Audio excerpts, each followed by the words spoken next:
In total honesty, the USL is a league that I'm not too familiar with. The MLS was a league that I started following for the first time ever last year. This year, with the international break taking place this weekend, it'll be my first time following the USL. A few months back, I made a video stating that both the USL and the MLS should merge. That one was created out of ignorance. Ever since I created that video, I've come to find out that the two leagues already have a working relationship, and it'll be best if they don't merge. Why? The USL works best for smaller cities instead of large metropolitans. And the ones that do start clubs in the large cities are typically those that desire to transition to the MLS in the near future. Las Vegas, San Diego, Phoenix, and Birmingham are cities that will most likely become MLS clubs within the next 10 to 20 years. However, we aren't aware if the USL franchises will transfer to MLS status or if billionaire owners will choose to create their own clubs from scratch. I believe the transfer process will look better just to keep a healthy working relationship between the two leagues.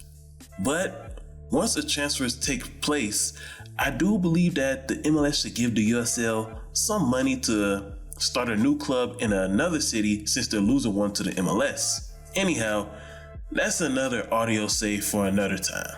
With the MLS taking international break this weekend, the spotlight will be on the USL for American soccer. This is good for the USL. Whenever the MLS go on any type of break, whether it's international, CONCACAF, FIFA, any type of break, the USL should definitely have a full weekend slate of games prepared to showcase all weekend long. Saturday, Sunday, and even Friday if possible. It can be a USL Friday Night Light special because when the MLS go on break, the USL make bank. When the MLS go on break, the USL make bank. One thing I like about the USL so far is that their team's logos look better than the MLS logos. It looks as if the USL hired some real quality artists to specifically design each team logo that matches the name, image, and likeness of not only the club, but the city or region that they're in. The logos are so creative and inviting to the point where it makes you want to get on the ESPN Plus app to watch a game. Also, now when it comes to the games this weekend, it looks like we got some potential rivalries in the making, but such is largely dependent on how long the teams choose to stay in the USL Champions League. On Saturday, we got Detroit-Pittsburgh. Look, whoever created the Detroit logo deserves a serious raise. It's the best logo not only in the USL, but it's the best among all the pro-American soccer clubs. You know, one thing I don't like about soccer in the North is that it seems like citizens in these cities are not into soccer at all. Look at the empty seats at the New York Red Bulls and the New England Revs and the Chicago Fires, and even the defending MLS Cup champ NYCFC. Now I know they play in a baseball stadium, but they're the champs, and it's still empty seats at the stadium. You trying to tell me that if they had their own soccer stadium, a lot of fans will still show up? I don't think so. What's the issue with northern cities not supporting soccer? Like, the sport is very convenient for the busy, time is money type of lifestyle in that region. Like, those cities are so busy and people constantly on the move, got things to do, that generally speaking, they usually don't have time to sit down 2-3 hours to watch a game. And soccer fits in well with that type of culture. Soccer games are commercial free and the clock rarely, if ever, stops. I'm so far from watching any soccer game, I've never seen the clock stop, ever. Like, games are no longer than an hour. It's not like the NFL and college football games where your whole day is gone because of just one game. Maybe Detroit and Pittsburgh can change that image. Maybe the USL can build a great soccer community in those two cities that will make the sport popular in that region. Then we got Louisville.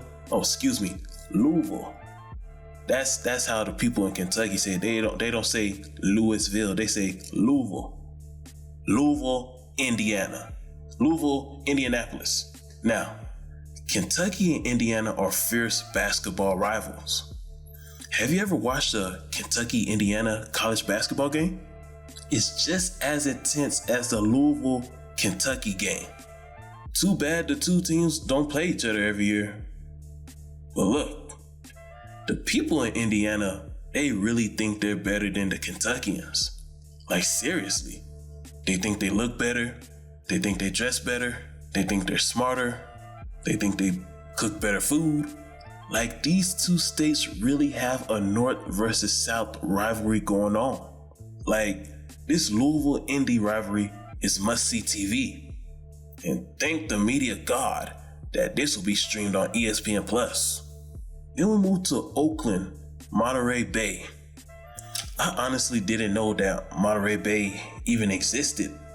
Like, I thought the Roots was the only USL team in the Bay. This is another potential regional rivalry, similar to Louisville and Indy, North versus South. You got North Bay as in Oakland versus South Bay in Monterey. Then we also got Phoenix and San Diego. Now this game right here might be the biggest, most fierce, most intense game of the weekend. There's no doubt in my mind that these two teams are rivals. Why? Because both cities have desire to be MLS cities. And it's a possibility that if such happens, these clubs will just transfer over to the MLS, similar to what Cincy did in recent years. Just off the record though, Las Vegas is going to be MLS city number 30. I don't know why the MLS haven't made the public announcement yet, but the city of Vegas have been in talks with like 1 or 2 billionaire guys who will most likely be the owners in the past months in preparation for this to happen. Maybe the MLS is waiting to get the TV deal out the way before they announce it. However, such is not going to stop these two clubs from raising their profile. And we all know that the MLS is not going to stop at 30. Hey, they might go up to 50 because soccer is the Bitcoin of American sports. It's the future. These two teams are proving their work to be MLS team number 31. And San Diego might have the edge with that new college football stadium being built. But there's another team in the Southeast in an up-and-coming city called Birmingham, and they're saying not so fast. We're going to be team 31. Whichever the case is, this Phoenix-San Diego game is the game of the week for me. It's the USL Champions game of the week for me. Then we move on to Sunday. Atlanta, Charleston.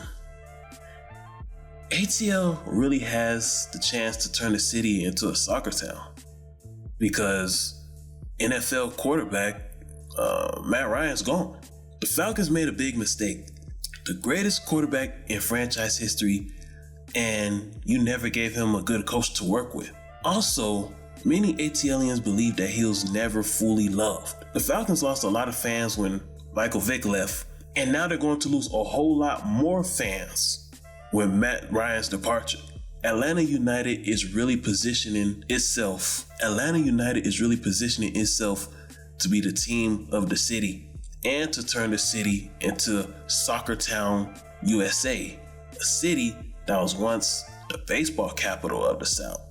And Charleston, they have the opportunity to put South Carolina on the map when it comes to professional sports, because when it comes to professional sports, North Carolina is usually the state that has all the professional teams. So Charleston, a USL team, a real professional sports team in Charleston is very interesting, can really put South Carolina on the map. They can do big things down there.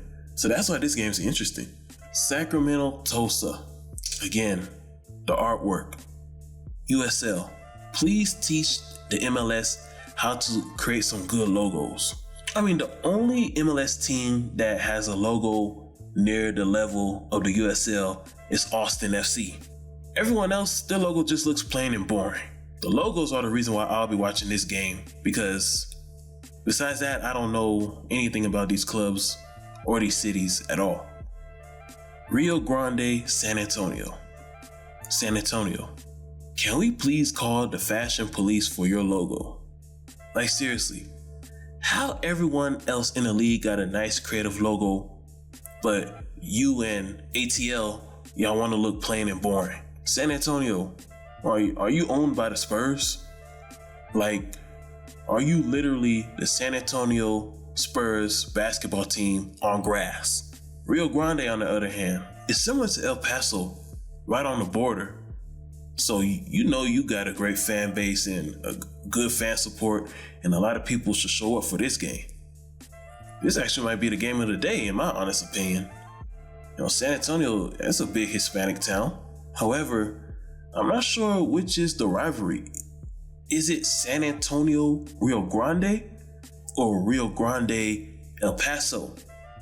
USL fans, let me know in the comment section. USL, this weekend is for you. Go out there and seize the moment.